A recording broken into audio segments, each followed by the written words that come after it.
So let me check if we're actually visible on LinkedIn. 30 seconds on LinkedIn still left. So, Adrian, before we start, are you on a different microphone today than usually? no, why? You sound a little bit more hollow. Hello, is it better? I don't know. Is it? Can you go closer? Hello, is that better? Yes, it's not better, but it is the correct microphone. Okay, all good. It just sounds a little bit more echoey. Okay, I don't know. Can't tell you really what that is. Anyway, is it bad? No, it's not. It's not very good, but it's not terrible. Wait a second. Now it's better. Is it better now? Yes. Oh, maybe directional setting of some kind? It is a non-directional microphone, so I use it like this today. Then I need to fix Much it. better. Yes, thank you. Kai didn't told me about that this morning. This is a new setup I use, but anyway, that's okay. I didn't know that it's an. I think there's an omnidirectional one, but anyway, learn something. And I'm not red. I just checked it. Awesome. It's like I'm looking. So Okay. today we have Bryan Finster on. Yes. In 18 minutes, because time zones and everything, and I think we are catching Bryan on his morning coffee after he wakes up. Okay, so continuous delivery is the topic of today, as well as agentic coding. It's an AI topic, actually. Yes.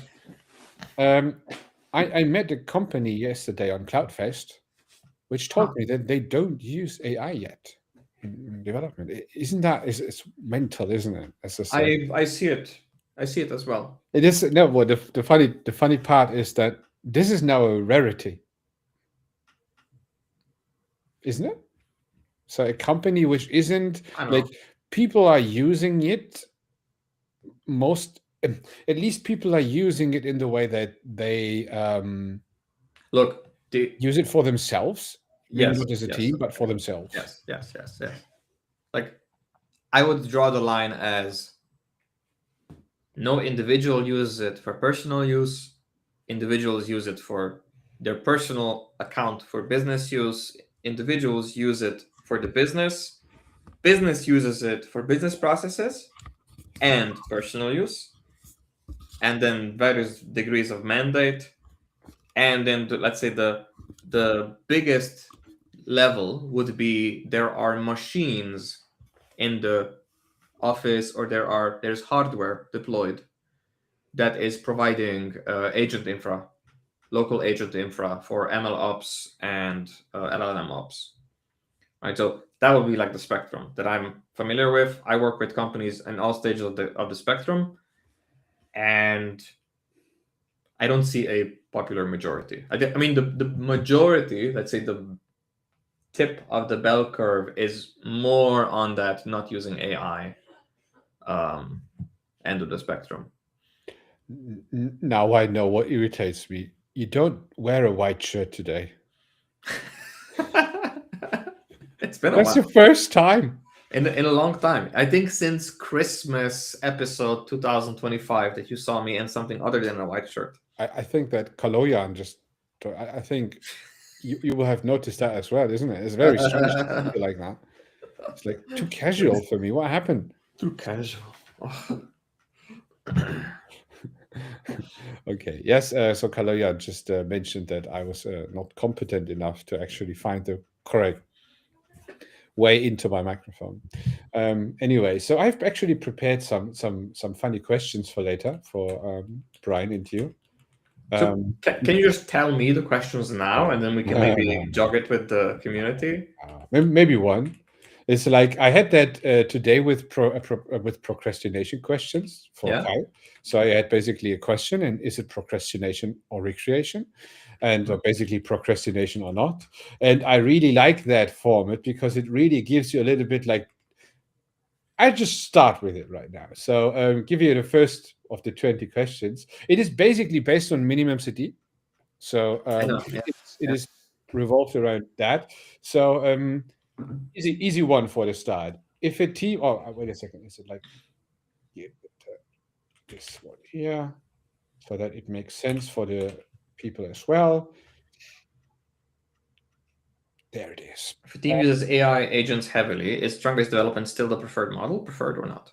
Exactly. Cool. And you are the one who is now answering the question, and I read the question anyway. I mean, I would say, categorically speaking, these two concepts are not related. Like, I would say trunk-based development should be the default, even if you're not using AI agents. And if there are dysfunctions that act as an excuse for why you're not doing TBD, then using AIs without TBD is just going to make it worse. Mm-hmm. That would be my The question is designed to get an outrage of Bryan now.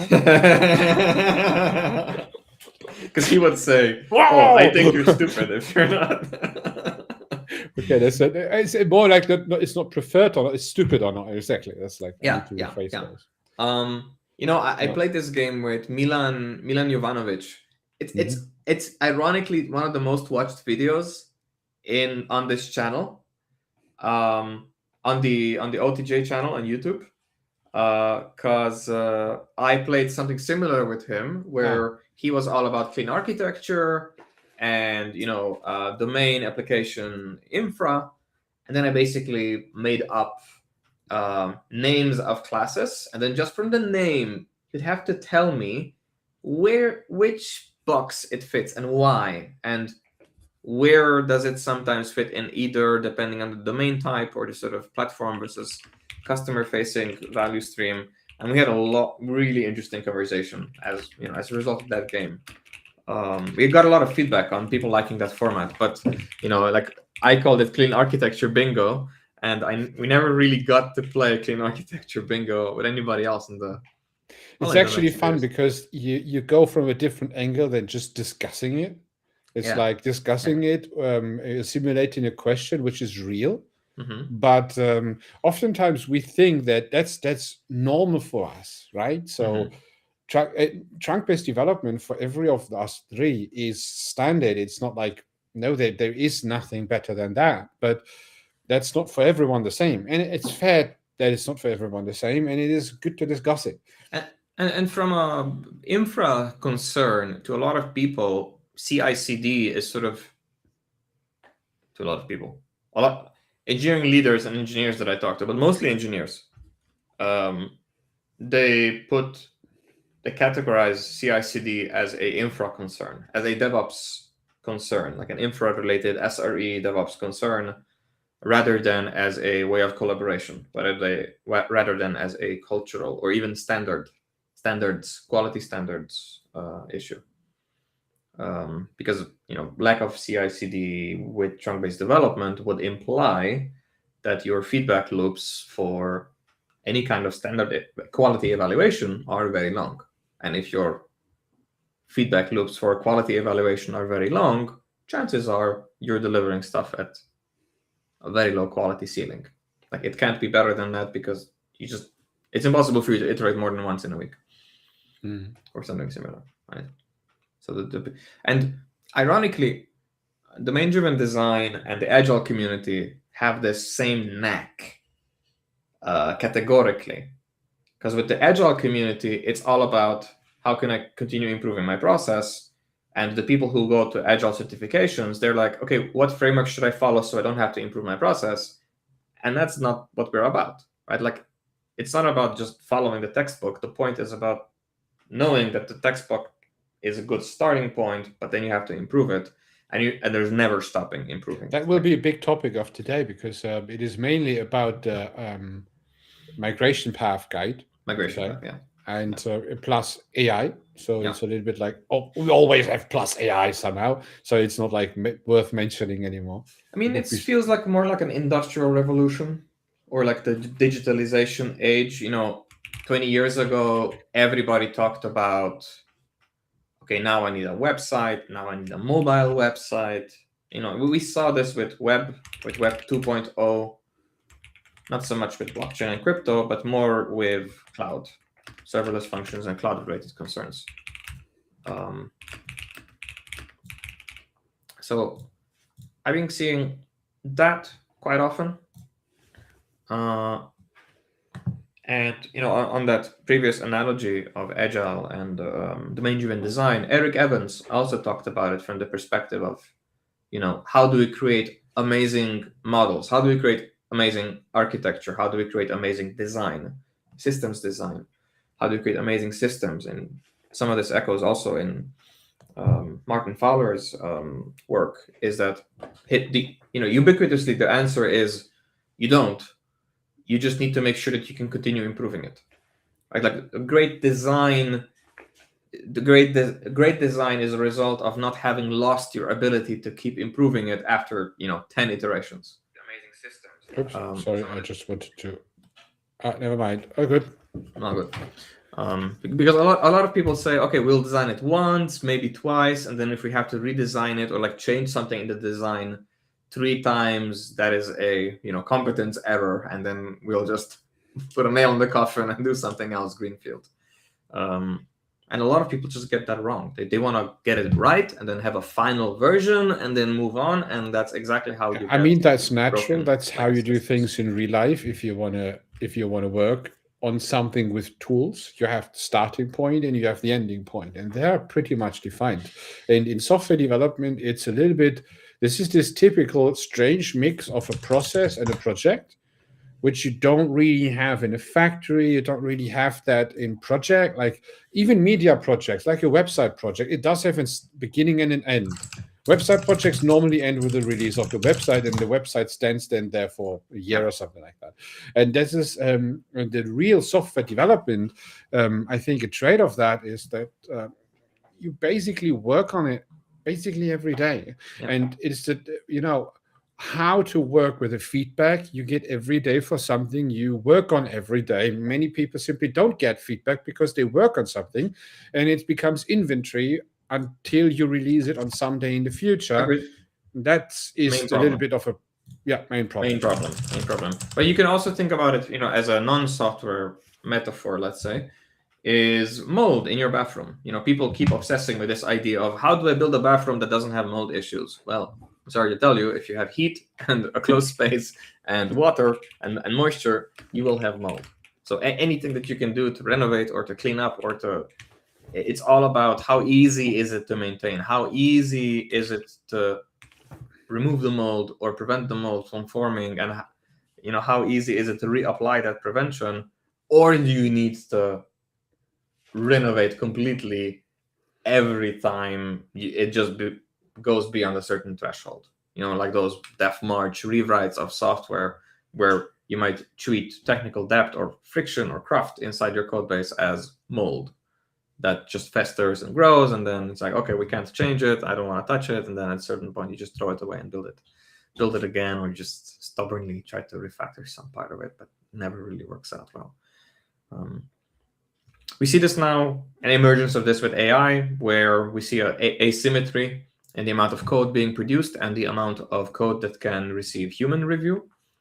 And I've been picking up on similar continuous delivery, continuous integration, continuous review, continuous deployment tropes, in the sense that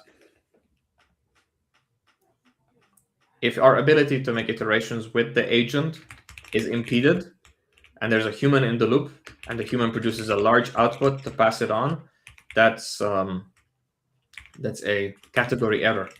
The agent should have been exposed to review sooner, or guided differently, or maybe it just started hallucinating and you didn't notice, and then you went too far down the rabbit hole.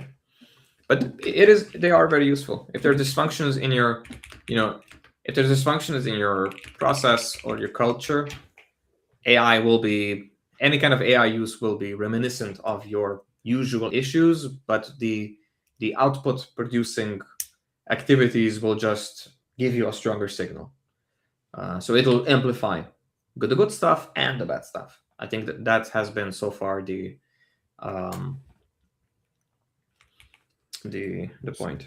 By the way, Maxwell on Substack, you are right. ACD is the agentic continuous delivery. It is actually that, right? This is a new term, and we will talk about that today. It was pretty new for me as well. So basically, Bryan Finster and I forgot the name. Sorry, was basically coining that one. As far as I understand, they coined it. We'll talk about that one. But I have another follow-up question for the audience. Is $25 too expensive for Cloud Code PR reviews, which you just released as a new service, and people are a little bit like outraged about the price for a PR, even though I don't like PRs that much, but they are existing. And do you think that costs for a PR of $25 done by the AI very deeply, not the standard cloud stuff, it's more deep stuff, right, for agent PR, is it actually worth the money or not? Please write that into the comments. Alex, Maxwell, the guys on LinkedIn, YouTube. By the way, YouTube, if you write comments, they are actually visible. That's cool. You can do that, there's a tool like this, the developer should know that. And with that tool, you can create engagement for the stream. Let me test it, actually. That's so awesome. You can really type on these buttons and press enter, and you will see that on the screen. I promise. We'll talk about that. Even if it's criticism. Criticism is always fun to talk about, especially when Bryan is there. Oh. Should be there in a moment. Okay, nice. It works. Okay, then Alex had thoughts about Substack towards dark code base. Alex Jukes, thoughts about the trend towards dark code bases, where humans are deliberately excluded from looking at the code, and how we adjust systems to make that safe and workable. CodeRabbit offers PRs. I've paid for it, and developers I work with do, so if Cloud Code was better, then why not?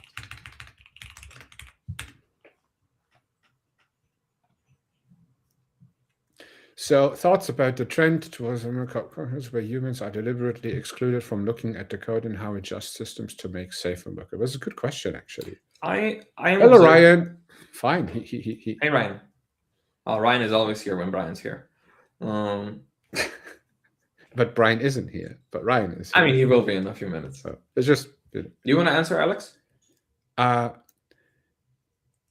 I have not so much of an opinion about that right now. I'm just forming it in the moment. If you have an opinion, just go for it. I have an opinion. I see this with non-engineers, right? Where we have product people, CS people, stakeholders, or maybe maybe architects or customer-facing engineers that aren't really natural, like all the time in the code base, but they're sort of adjacent. What I'm seeing is that the sort of non-engineering type of person who would use cloud to code something, with them, we are working on the assumption that the code base to them is essentially dark, as Alex put it, which means that we're just using them as a signal for, hey, does the pipeline help you build better software, or do you need personal individual talent or a second human to stay up to standard? And that's all I have to share here. I think it's a good experiment. Again, if you have a need for doing this, then I would say you're either vibe coding too much, or your engineers are just too slow, and you want to, experiment with something else. Today, but how it looks like in 3 years from now, it's extremely hard to predict. So when agentic coding becomes more and more a thing, and no one is actually typing code anymore, then you won't review it anymore by yourself. Then I think with the long term is different. With the amount of security incidents I'm seeing that are AI related or sort of culturally related, and then we used AI whoopsie as an excuse. I don't see it as viable. I saw that as well. So many developers say that, AI made a mistake. It's a little bit like... No, it's still your mistake, but maybe AI expedited the safety factor that was already present in your culture, your guardrails. I would say I don't want to speculate about what will be in 3 years, but right now it would be definitely, if nothing else, just a cost risk or security risk. Well, speculation is something I like to do because I need to know, because it affects me personally, right? And money-wise. So I think that the tendency is that AI is there. AI is growing slowly but steady. It is not growing as fast as NVIDIA or everyone else is telling us about. And we are not at AGI yet. And I see pretty stupid LLMs. This is what I see. But they can do specific things pretty well. Yet the humans never really never really caught up, even before AI, to that standard. So standards were never a big thing. Individualism was a thing. Isolation was a thing. Ticket-driven was a thing. These kind of things were heavy. And I think that is what we see this and next year changing heavily, that people become more and more strong or stronger and clean up their actual workflows. This is what I think which happens. And Bryan is here. Is he? Oh no! I heard the bleep. Yeah, that's the problem. I heard. This is what I gave you the. Maybe he can't join. Let's see. I got him on Restream LinkedIn. issue today. Yeah, I got him on LinkedIn. Probably vibe coded. There's a vibe coded restream issue. Oh man, just stop.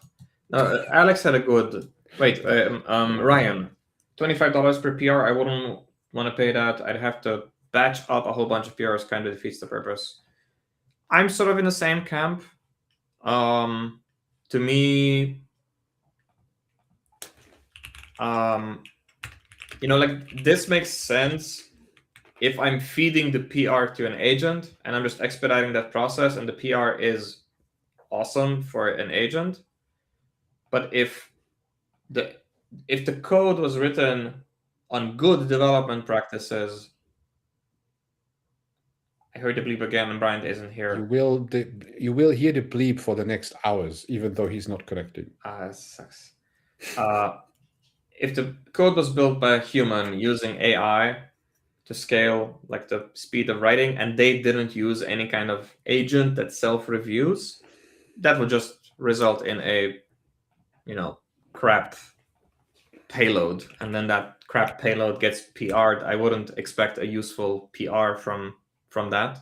What I would expect is process improvement, right? To like teach the human how to teach the LLM of, hey, you missed a lot of stuff. You should have gotten it into your agentic workflow while you were building it. And this brings me all the way back to all the continuous delivery advice, which is the PR is too late. Like if there's process issues, the pull request is meant to surface process issues, not to tell you how to fix the code. The telling you how to fix the code should be reserved for a conversation between an agent and another agent, I think. And or if you're tactically educating somebody on refactoring patterns or design patterns, or if everything else is in place, you just need to share the knowledge with them at least once.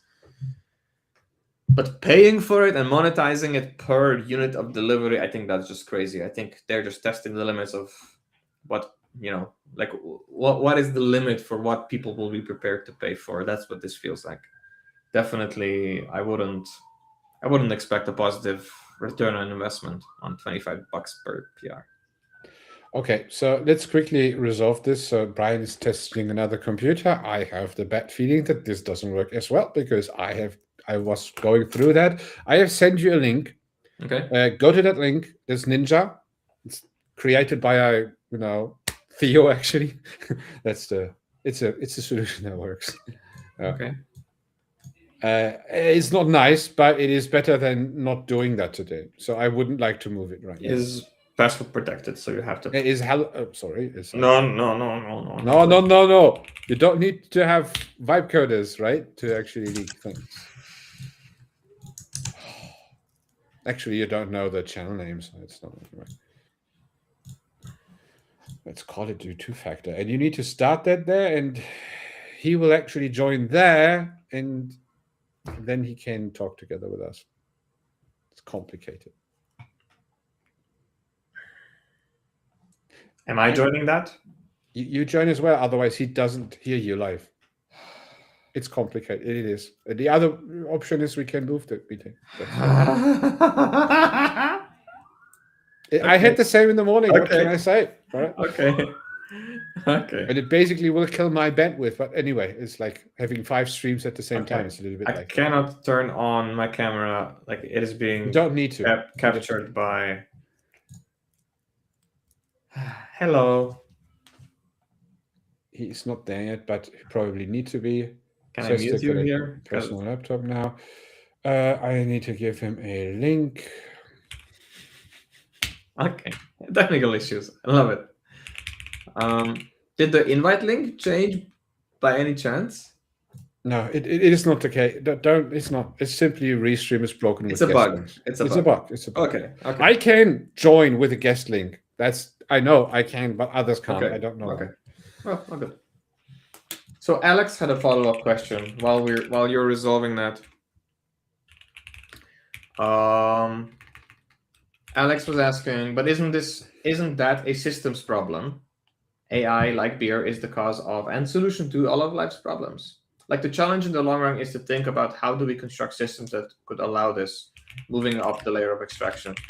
So Alex, to answer you directly, for that to make sense, for me, there must implicitly be an advantage to a dark code base, right? So on a fundamental level, it would have to be a net benefit for me to not have access to the code base over just having access, right? Right now, I can see so many benefits to talented engineers having access to the code base that I see no plausible sort of fundamental layer to this kind of exploration. I think we experienced something similar with the whole low code, no code platform hype that happened like 10 years ago, specifically with Zapier and then with NA10. Hey, Bryan. Hey. That's special today. Let me figure out how we can get this right. All right. I think it's the chat. I think if you hide the chat, then we get it full screen. There it is. It looks good, actually. So, Bryan, we have that is a makeshift survivalship stream right now. So we try to get the stream running. You are online, and we see, but you can't join Restream. So you got into that tool created by Theo from T3 Stack, actually. But anyway, without that tool, we wouldn't be able to do that right now. So I can hear you, but I can't see either one of you. Yeah, you need to go to the streaming page to see us, because otherwise my bandwidth will explode. This is the reason why I can't show. So it's a little bit like, yeah, wait a second. I think that one helps you. I send you a link, and then we can start. People can see you, by the way. Yes, people can see you. So you're on stream. We're all on stream on the your studio. Substack can see you. Your LinkedIn can see you. Everyone can see you. Should we give this another attempt in the background to get him into the studio? Or no, because otherwise we will waste time. It doesn't work. Okay, good. I figured I tried everything in the morning already in another stream, and I'm a little bit exhausted by that. Agreed. Okay. Yeah.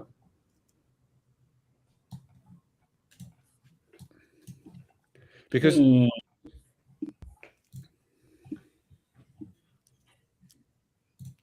you see us now? I saw you for a minute, and then hang on. Let's try again. Computers are hard, man. Computers are really hard, yeah.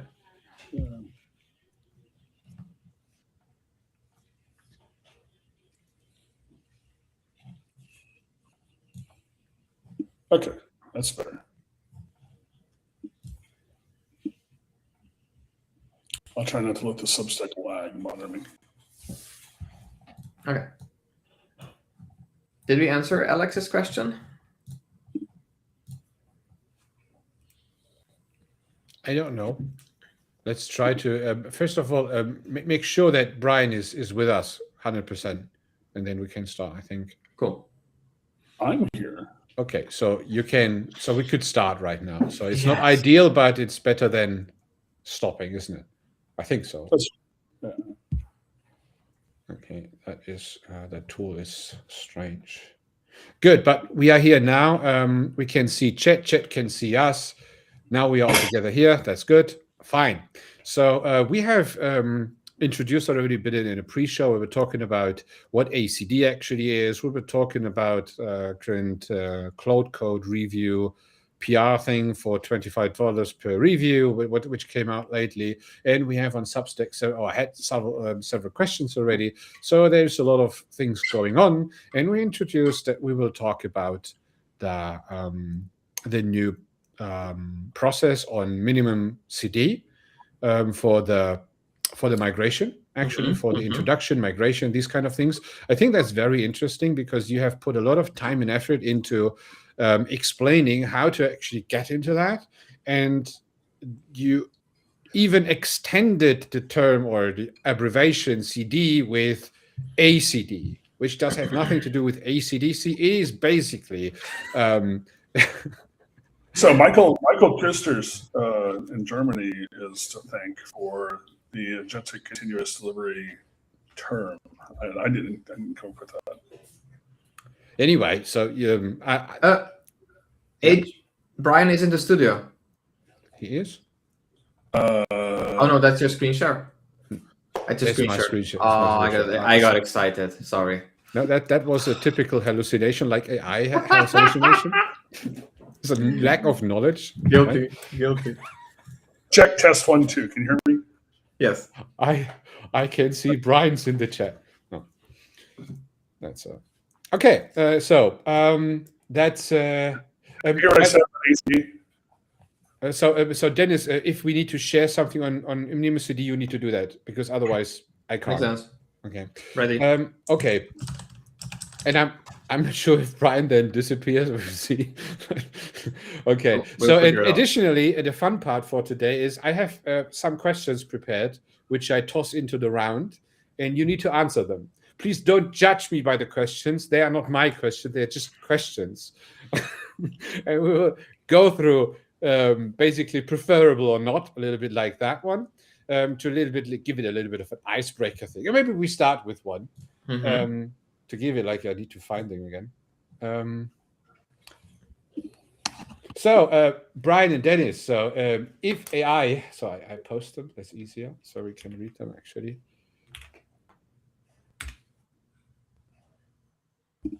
It's if your AI agent cannot safely deploy on Friday, are you doing continuous delivery or just automated staging, preferred or not? I mean, if you can't deliver on Friday, then you're not doing. Then you've got things to fix. I mean, you're on the path to real continuous delivery where you can deliver anytime you want. Doesn't matter whether you're using AI or not. You know, it's all about reducing the drama of delivery and just having confidence that your pipeline will either catch an error or that you can go. So AI is just a platform that helps us do that even better and get faster feedback loops.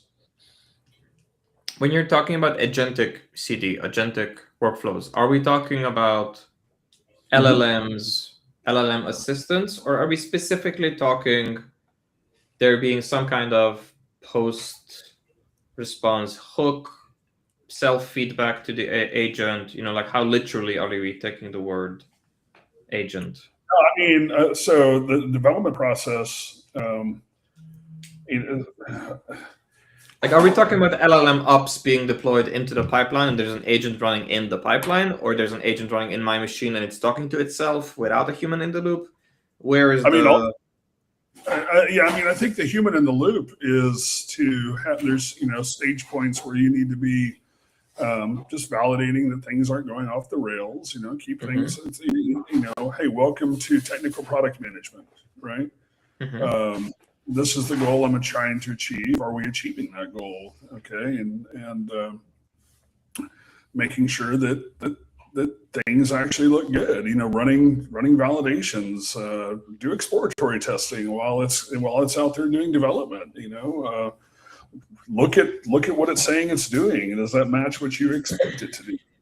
But is that what you're describing now in some way producing pipeline artifacts, would you say? Say it again? Or is it local? Would that what you're describing now produce meaningful public artifacts, or are we still localized to a person's machine? I don't make a distinction. In my mind, there is production, okay? And then there's everything before production. Literally, this is my mental model. My CD pipelines start when we start refining a story into acceptance tests.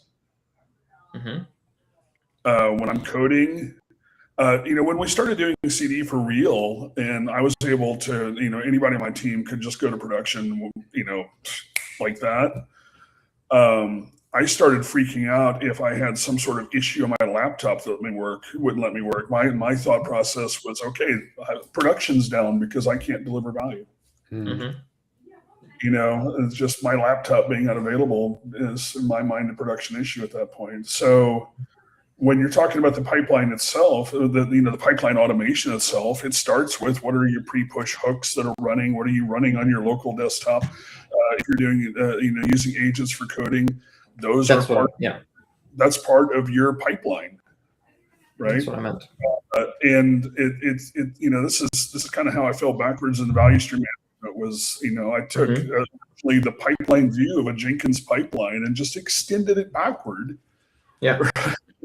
And so if I've got code review as like this thing that happens before a normal pipeline today, well, now I have agents that can do code review. But just like any other quality gate that you add downstream in the pipeline, you have to build confidence that that quality gate is working as expected. You don't just add it in YOLO things, right? You add the quality gate, and then you start inspecting the results of that quality gate to see if they match what you're wanting, and keep tuning it until it does. And then you go on to the next quality gate, right? And so I've been doing the same thing, left of the normal CI flow, right? And so, code review, people started talking about code review as being a constraint.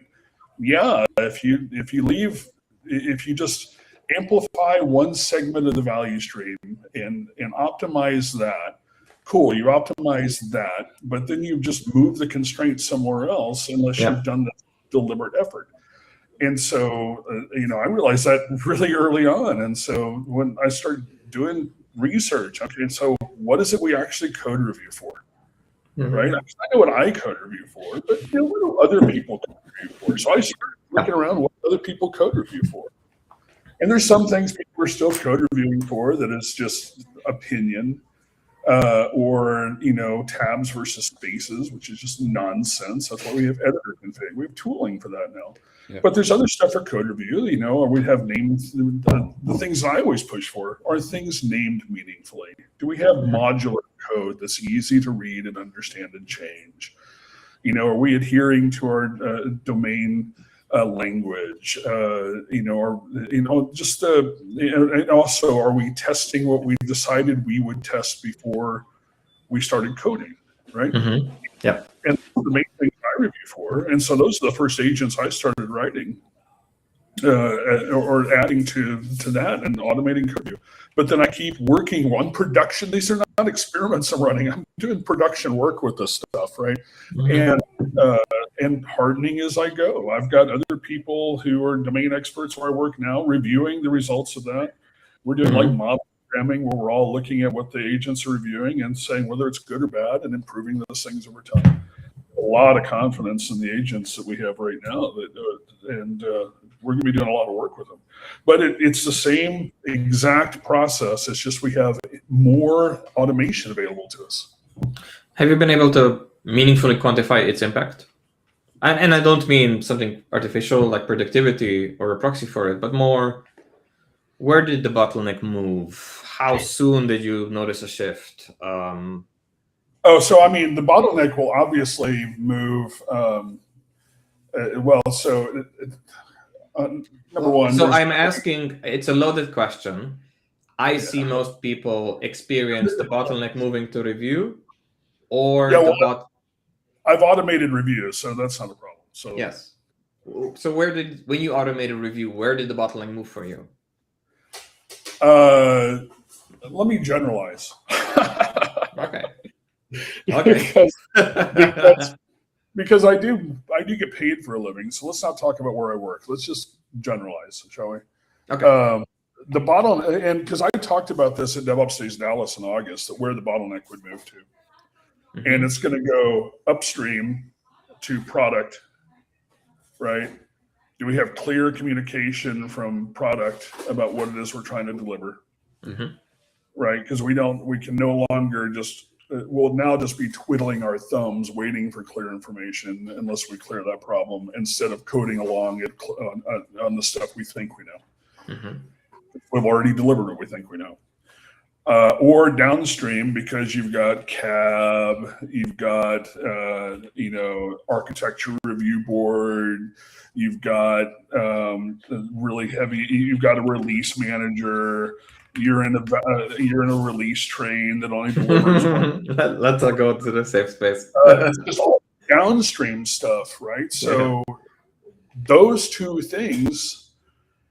So if I've eliminated all the things that I can control, anything outside my control is going to become the bottleneck unless we put organizational focus on the entire value stream for that versus just what development team can control itself. Mm-hmm. But this is the same exact problem with continuous delivery. Agreed.